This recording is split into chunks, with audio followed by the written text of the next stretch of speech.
Asalamualaikum, everybody. Welcome back to another episode of Wherever You're At. If you're new here, my name is Mihad. Nice to meet you. Today is the 8th day of Ramadan, or like 7th.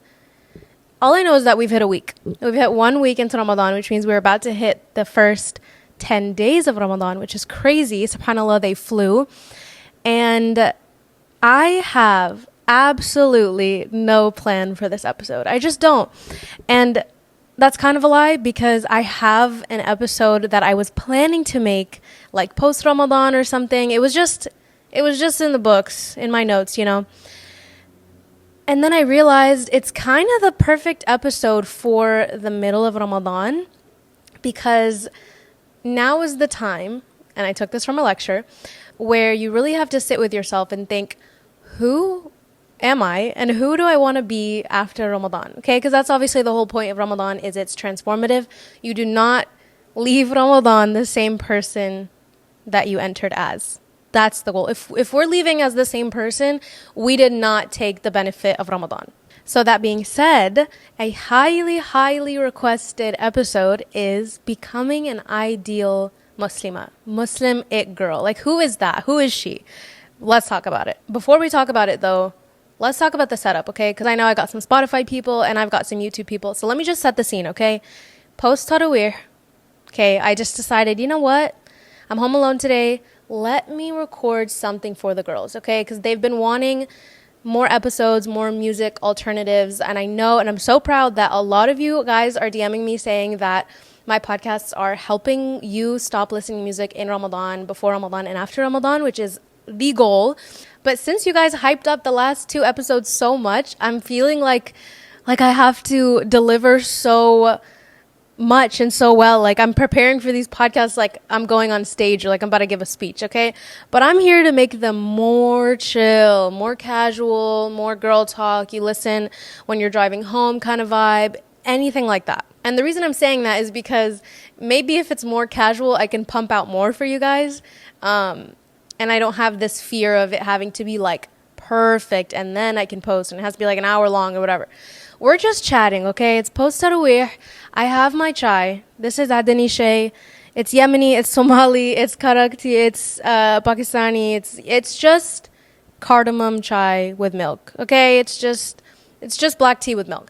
However, this is a Yemeni recipe that I followed from last Ramadan. If you guys remember, last Ramadan when I was living in Florida, I made Adani tea recipe on my TikTok, and I wouldn't say it went viral, but it low-key went viral in terms, like, in my community, I feel like, because so many people were telling me, they're like, oh, I made your recipe at this event or at this baby shower or at this party, and everyone loved it. And I was like, so gassed, even though, guys, I mean, it's not my recipe. Like, I literally just looked up how to make it, and then I tweaked a few things. I don't know if that's called having your own recipe. You know what I mean? So I don't take credit, but it is delicious. And I finally decided to make it again this Ramadan, which I was putting off because I was like, it was so good last time. I'm scared it's not going to be as good. And I just ran out of matcha. So I was like, okay, what am I taking to taraweeh today? It's not going to be water. Where's my drink? So I was like, I think it's time. And let me tell you something so nasty. The milk I used expired in November 2024. But it was evaporated milk, and it was in a can. And ChatGPT said if it doesn't smell sour and it doesn't have clumps and the can is intact, then I'm fine. Hey, it smelled fine. And it tastes fine, so sorry. If you thought I was a clean girl, I'm not a clean girl. But anyways, it's delicious, and I have my laptop with me, my tea with me, you guys with me.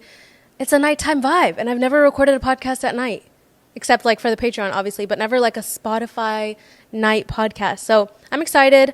That being said, let's get into it. So like I said, today's podcast is called Becoming an Ideal Muslimah. So what is an ideal Muslimah? That's why I sat with myself and I was like, what is an ideal Muslimah? What is she? What does she look like? How does she act? Because that's the goal, right? During Ramadan, we're supposed to sit with ourselves and think, where am I going? Who am I? What's the trajectory of my life? Am I getting better? Am I getting worse? Am I like going towards Jannah? Am I just mindlessly going through this life as if it's the only life? That kind of stuff. So I think to start, okay, and this is like for everybody, not only girls, but this podcast is only girls. So if you're a guy, sayonara, see you later. One quote that I feel like should always be in your mind, like it should be your mental bio. Okay, this should be your mental bio. From Allah, for Allah, to Allah. Okay, I didn't make that up. I'm pretty sure I saw it on Pinterest. I don't remember. All I know is that it is the perfect center of what your life should be. Where did you come from? You came from Allah, okay? So you're from Allah. You need to always remember that. Everything you are given, everything you have is from Allah, and you are literally from Allah, okay? And then there's this life, for Allah. Everything you do is for Allah. Your worship for Allah, your families for Allah. Everything is in the name of Allah, subhanahu wa ta'ala. And if you're noticing parts of your life that are not, like sometimes I sit with myself and I'm like, what is the point of what I'm doing? Like, for example, your work. What is the point of what you're studying? Okay, what are you going to do with it that's going to benefit you? And what are you going to do with it that's going to please Allah, basically? And then the last one, to Allah. Reminder of death. That's where we're going. To Allah. Like, there's nothing in this world that we're going to take with us to the next world. And also, I mean, if what we're doing in this life has no benefit to us, then what's the point? Because we are going to Allah. That's inevitable. We're going to Allah. So from Allah, for Allah, to Allah, okay? I personally feel more grounded with that quote. Another thing that keeps me grounded is learning about the diseases of the heart. That is my favorite thing. Like, one of my favorite things to learn about in Islam are psychology-based things. Like, I die for psychology-based lectures. Like, I think every sheikh that I like, they all have the same vibe. They all look at Islam through a lens of psychology and human behavior and all that. And I just find that so intriguing. You guys all know that I like the Qalam podcasts and the lectures and all that stuff. And one of the first ones that I found myself listening to was, I think it was called Heart Work, Diseases of the Heart. And the sheikh just went through so many different diseases. I think he was following a book by Imam Ghazali.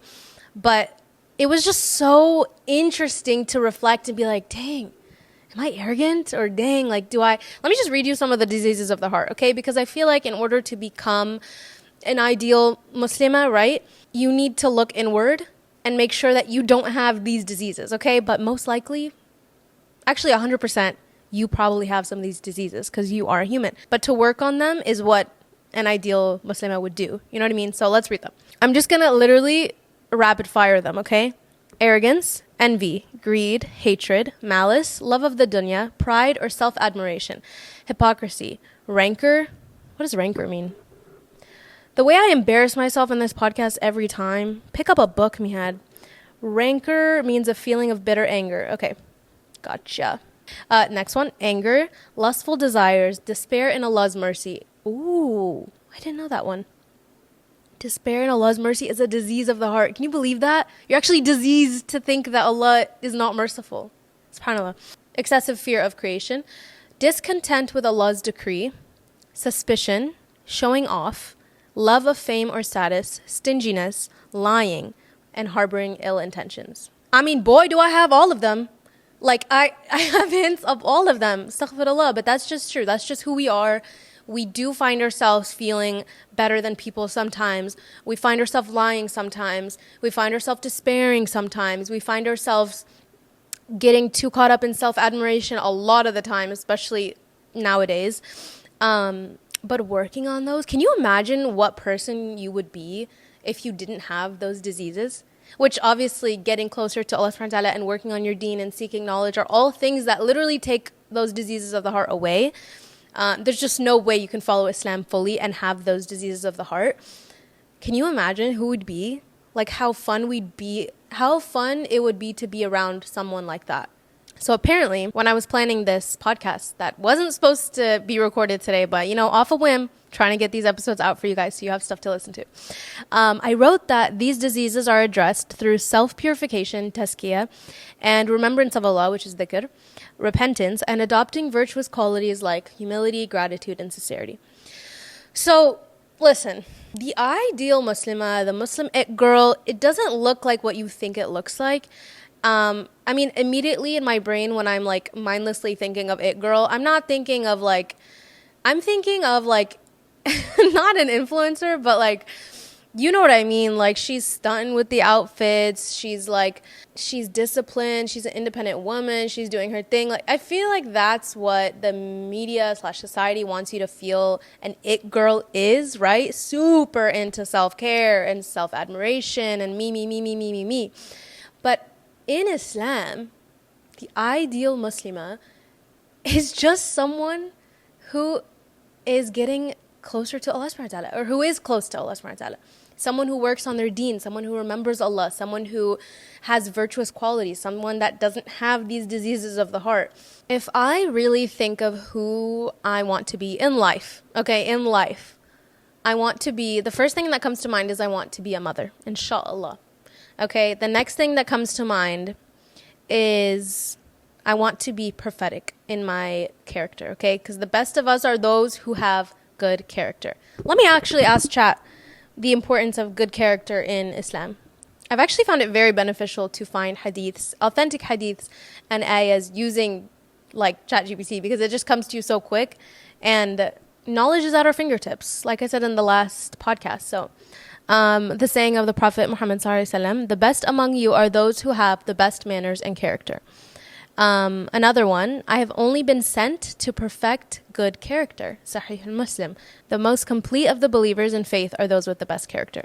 I think it's actually crazy, subhanAllah, that we have the exact blueprint of how to have good character and who we need to be like in order to have good character, and we still don't do it. And I think that's because we don't know enough about the Prophet ﷺ and about his life and who he was. And I just wrote down a couple of things a couple of qualities that the Prophet ﷺ had that we as girls should strive to have this as well, right?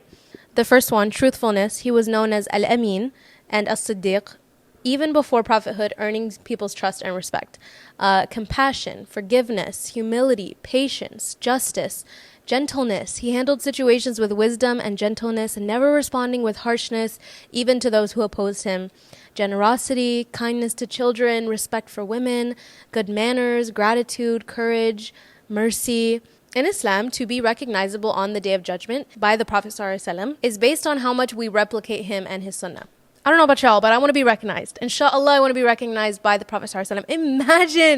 Imagine him recognizing you and being like, you, the one with the good character, or you, the one who did this, are you serious right now?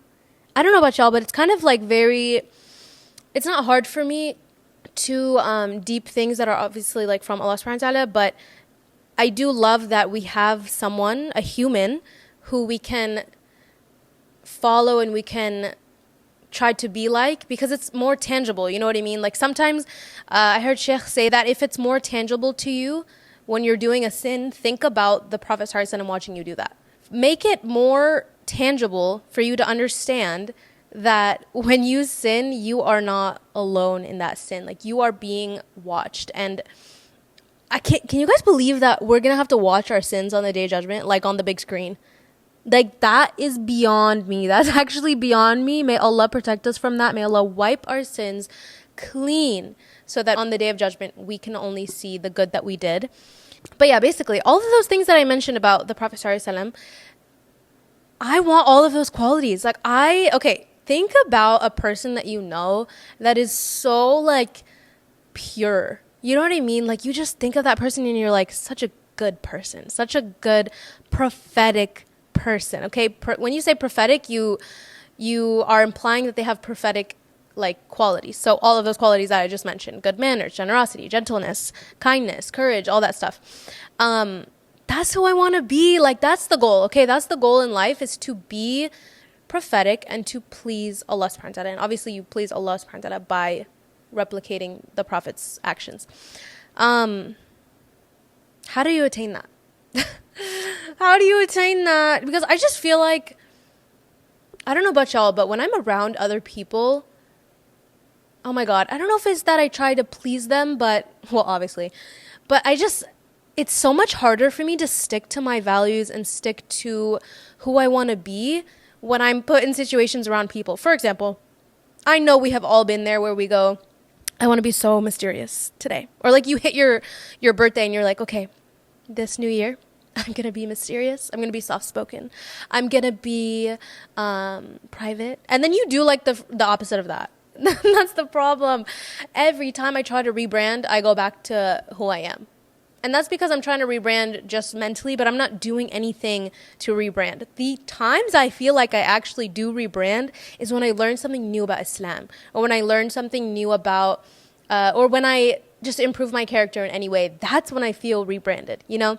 I hope it doesn't sound like I'm going any and everywhere with this podcast. I feel like I am, but you know what? No expectations, okay? No expectations. Just another sip of my adani tea to make me babble even more. Alhamdulillah. That is so yummy. Very sweet though. 4 tablespoons of sugar. Okay, so like I said, how do you do it? How do you become that person? I mean, like, we obviously have that blueprint and that person that we should follow.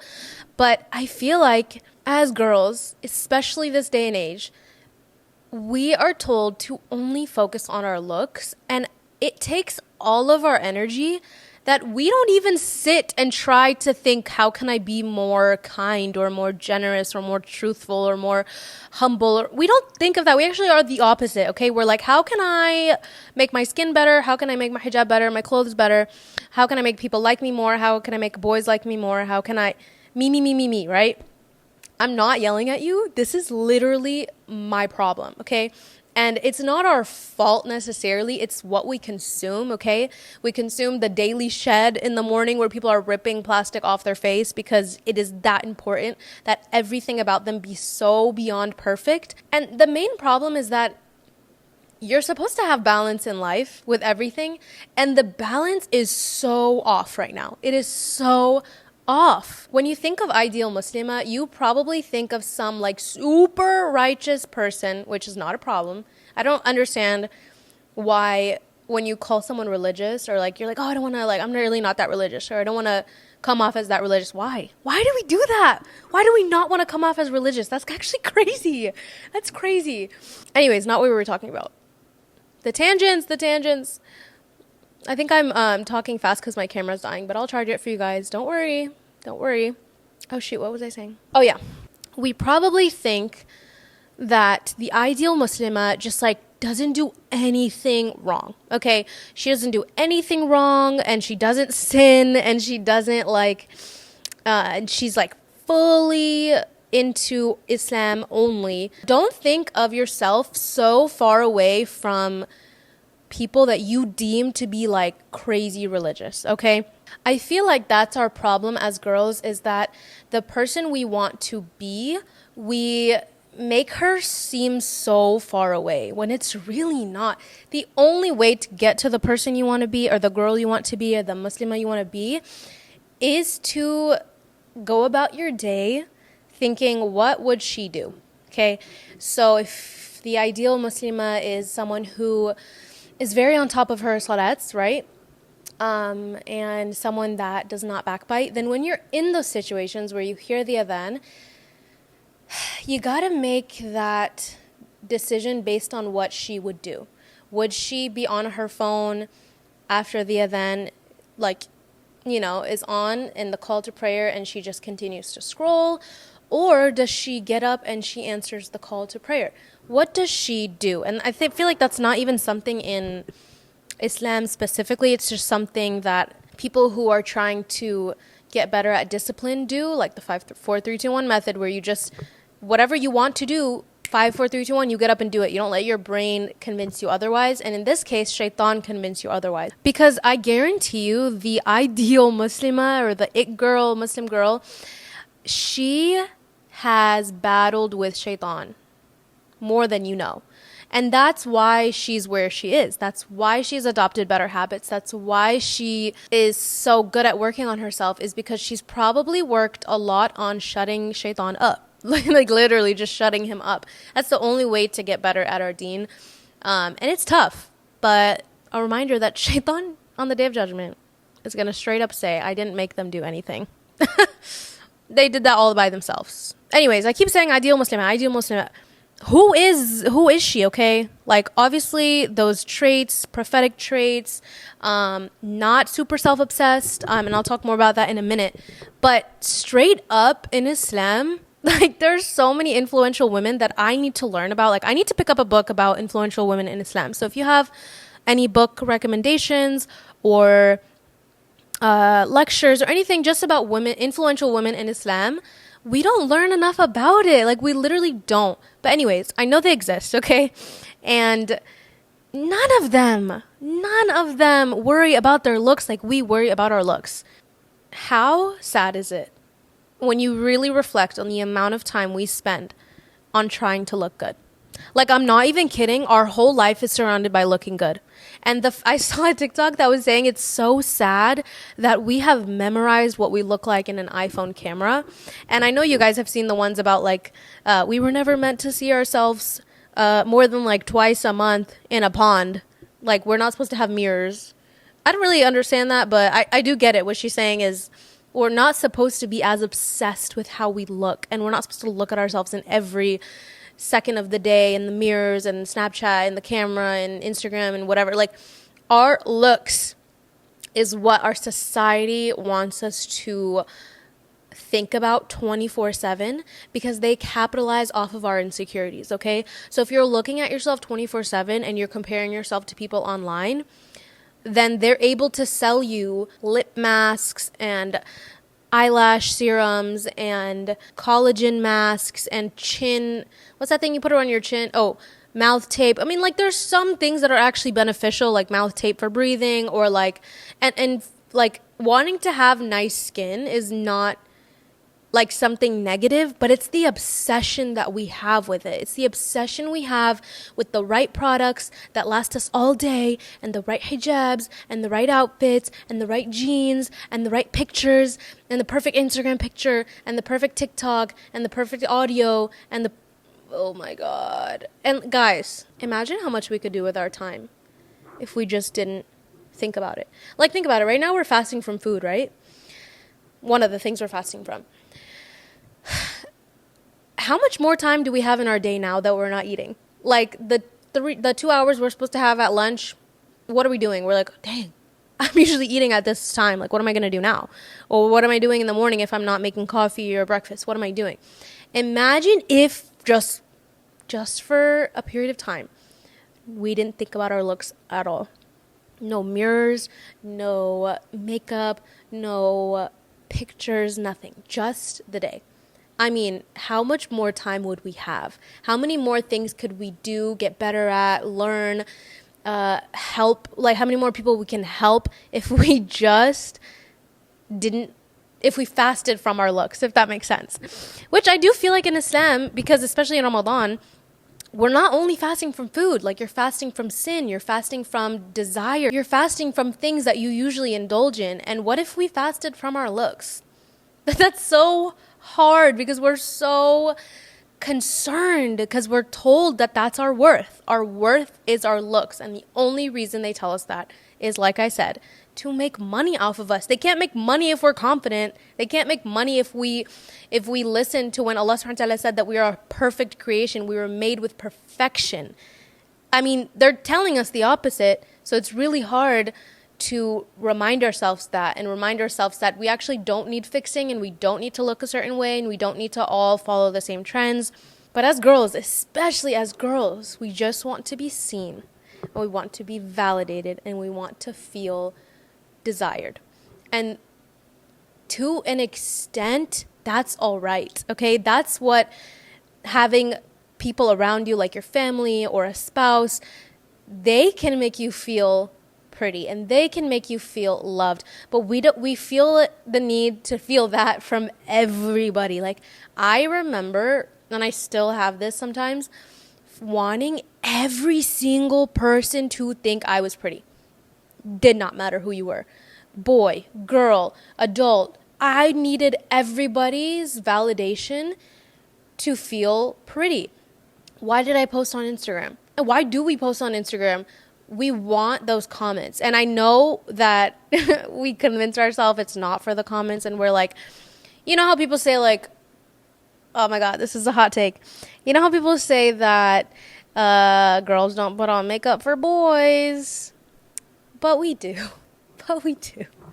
And it's not for boys only, because I guarantee you, like, girls are even harder critics on girls than boys on girls, if that makes sense, you know?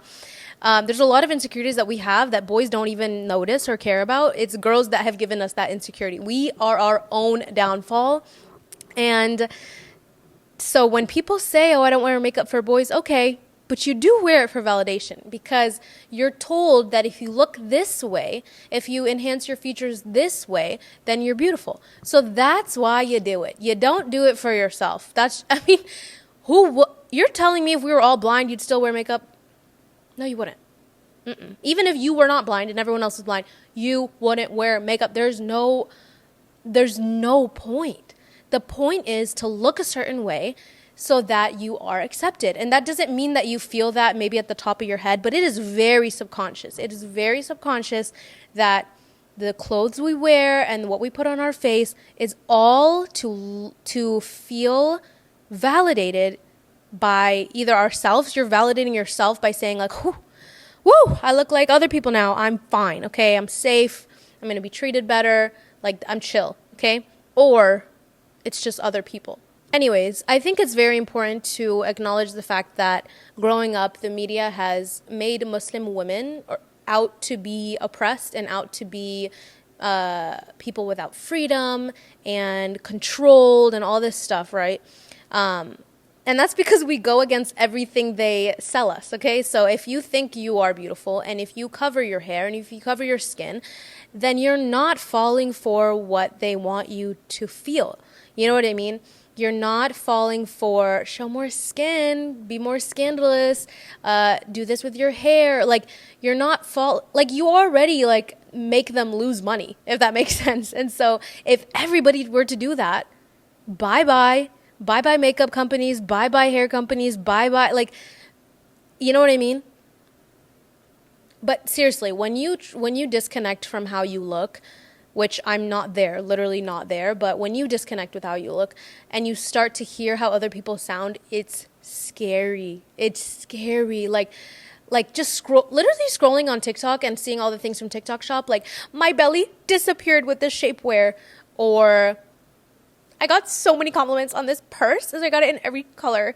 Look at my skin, baby smooth, it bounces back. Like it's so sad. It's so sad to hear that everyone needs to make their butt look better and their top look better and their waist look smaller and their hair look longer and their skin look better. And we can't win. Like, really, as girls, if you think about it, if you think about how in Islam, like, makeup is not allowed and how we're not supposed to focus on our looks too much and all that stuff, do you ever think about how exhausting it is to be a girl? Why is it exhausting? Why is it exhausting? Because we are forced to think about that all the time. But if we really followed Islamic teachings and if we detached from how we looked and realized that that's not the most important part of us and that's just something that we can enjoy for ourselves and our spouses and our families and all that stuff, then all those expectations leave. You know? Like, if we were all wearing hijab and we were all dressing modestly and that stuff, whose waist would we compare our waist to? Seriously. How much less insecure would we be about our bodies? Imagine if we followed Islam correctly. Like, the amount of comparison that we go through right now because of what we consume, and that's why social media is so damaging and draining. I just want to get off of it completely. I don't want to be on it, because as funny as it can be sometimes, like, in between funny videos, you are being fed media that is so damaging to your brain as a girl, because you're watching all these people be so self-obsessed that you're like, dang, maybe I should be self-obsessed. Oh, this is what self-love looks like. That's not self-love. Okay, I just saw a lecture about this actually today. Self-love, you're not supposed to fully love yourself. Are you kidding me? There are so many things about yourself, like the freaking diseases of the heart, the arrogance, the self-admiration, the hatred, the greed, the ill intentions, lying. You love all that about yourself? You love all that? That's actually crazy. Now, in Islam, we know that our bodies and just who we are all comes from Allah. So we do have to take care of ourselves. We do have to take care of our bodies. That's self-care. Because when you limit self-care to just what you look like, you neglect your mind and your soul. And that is what you should be taking care of. And taking care of something is cleaning it, making it nice, pristine, and like keeping it in check. You know what I mean? One of my biggest goals in life, which I feel like is on the road to becoming the ideal muslimah. And that's just honestly, like, that phrase, it just means always improving and always trying to get closer to Allah subhanahu wa ta'ala and trying to replicate the Prophet sallallahu alaihi wasallam's actions. That's it. Because your whole life, you will never become an ideal muslimah or a Muslim it girl or whatever, okay? The only reason I say that is because it was a requested topic, so it's just kind of like the title-ish. But in reality, you'll never stop improving. There's always more you can do, which is fun. That's exciting. I mean, don't think about it as like, dang, I'm still not good, or I'm still not. If you're better than yesterday, then you're good. And that's why if you are like scared to wear hijab, because you're like, oh, I just can't wrap it yet. I have to just show my neck or whatever, or, oh, I'm still wearing makeup, so I shouldn't put hijab on, or I'm not praying yet, so I should not put hijab. Just put it on. Guess what? That's better than yesterday. You're only going to pray dhuhr today because your family prays dhuhr together and you haven't gotten the rest down. Only pray dhuhr today then. Why? Because it's better than yesterday.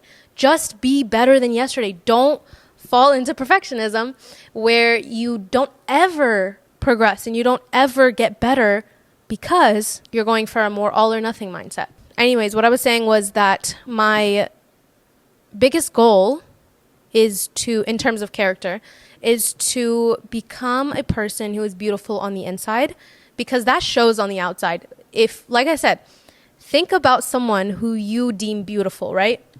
I don't mean pretty. I don't mean whatever. I mean, you are like, wow, that's a beautiful person.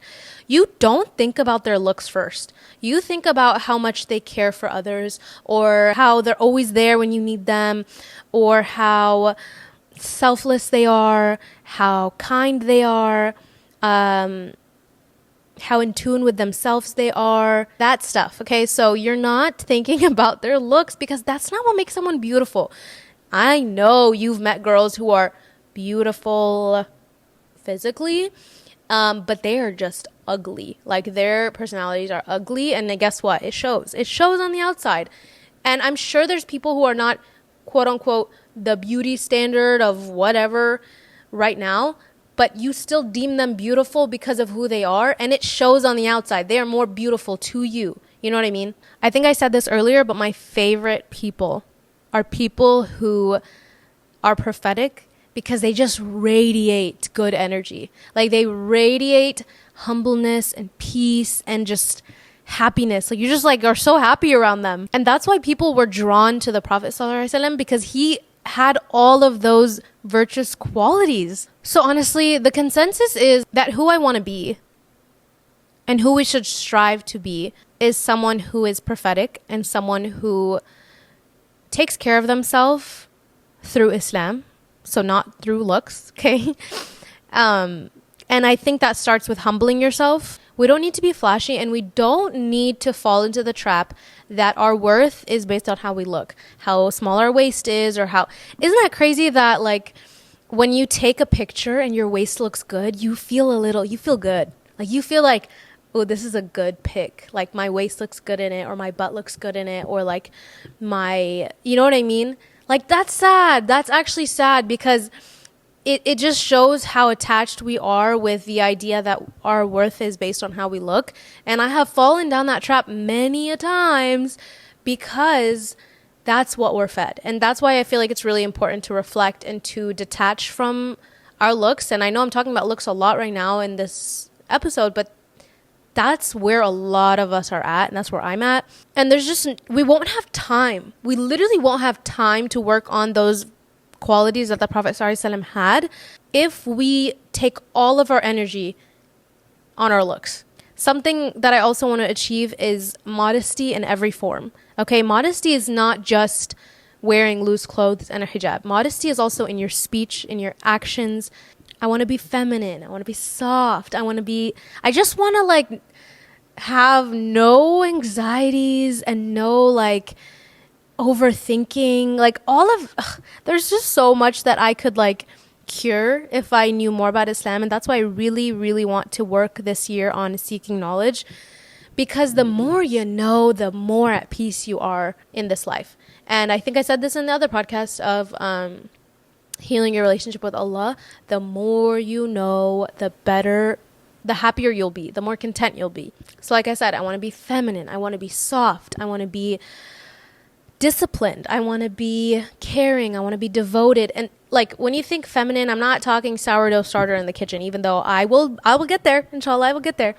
I have this quote on my Pinterest board that says, "The woman who does not seek validation from anyone but Allah is the most feared individual." Like no one can touch you. No one can touch you if all you care to please is Allah subhanahu wa ta'ala.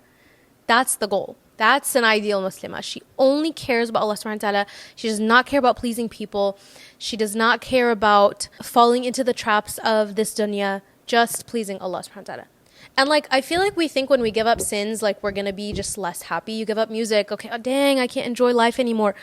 I promise you, you are going to enjoy life in a different way. It's not going to be in that way, but it's going to be in a different way. Or like how people think that becoming more modest means you're becoming uglier. Are you serious? Are you serious? There are so many women that we can look up to that are just fully modest in terms of clothing that we don't deem as ugly. We don't deem as boring or ugly. We actually see them as elegant. We see them as clean. We see them as feminine. So don't think about yourself as someone that can't get there. Like what I said earlier, it's not unattainable. It's shaitan telling you that that's too much for you. Like you'll never get there. You'll never get there. One of the biggest things that we should focus on this Ramadan is we need to stop looking at sins as the size of them. Okay. So like, for example, when someone thinks of alcohol, we're like, whoa, whoa, whoa, whoa, whoa, whoa. And then when someone thinks about listening to music, we're like, everybody does it though. Everybody does it. Everybody listens to music. They're both sins. Okay, they're both sins. And you have to remember that everything that was forbidden by Allah subhanahu wa ta'ala is forbidden because it is literally not good for you. And even if you can't see it, it is the truth. So if you believe that Allah subhanahu wa ta'ala is all-knowing, which you should as a Muslim, then you have to believe in your heart that He did not forbid music because He doesn't want you to have fun. Or He did not command you to wear hijab because He wants you to be ugly. All of the things that He commanded or forbidden are good for us. And I think if we just remembered that, we'd probably be so much more, it would be so much easier for us to drop sins. You know what I mean? It's like your parents telling you that something is unhealthy for you, but a toddler doesn't understand that. They're like, my mom doesn't want me to have ice cream. What the heck? Like, I love ice cream. Does she not love me? But then you grow up and you realize why she didn't want you to have that. Because she knew. And out of love, she forbade it, right? The Prophet ﷺ said in a hadith, Allah has more mercy on His servant than a mother has on her child. What would a mother not do for their child? Okay, and what does a mother want for their child?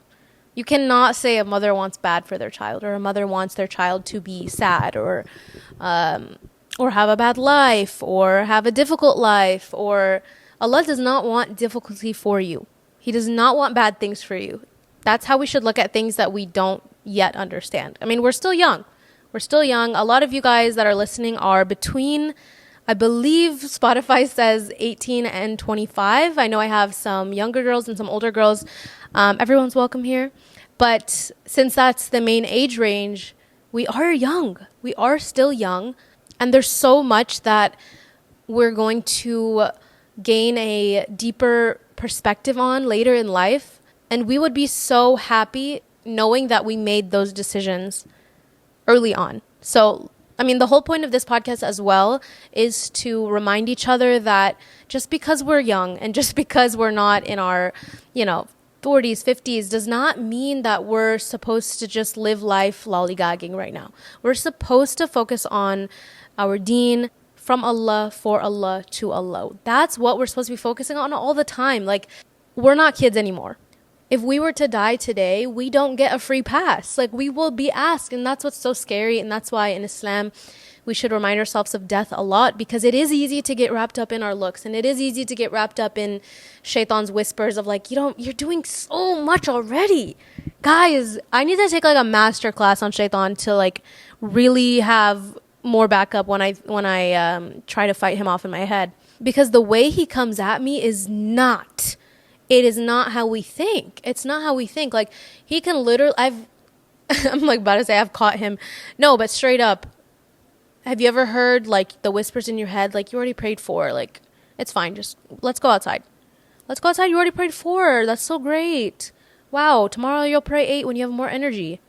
That's not you, baby. That's shaitan. It's not always going to sound negative. It's going to be like, yes, wear hijab this Ramadan, but like right after, like, I don't think you're ready, but you are doing it now, and that's so great. That's so great. But like, don't do it after. Like, you're not ready for that. You know what I mean? Anyways, may God give us protection from shaitan. I know this podcast has been all over the place, and I know I was not soft-spoken and mysterious. I mean, dang. Anyways, I hope you guys are having a good Ramadan. I feel like this is the perfect time to sit with yourself and think, who am I? Who do I want to be? And what are some things that I can change for sure this month that can stick with me after? And what is one thing that I for sure do not want to take with me after Ramadan?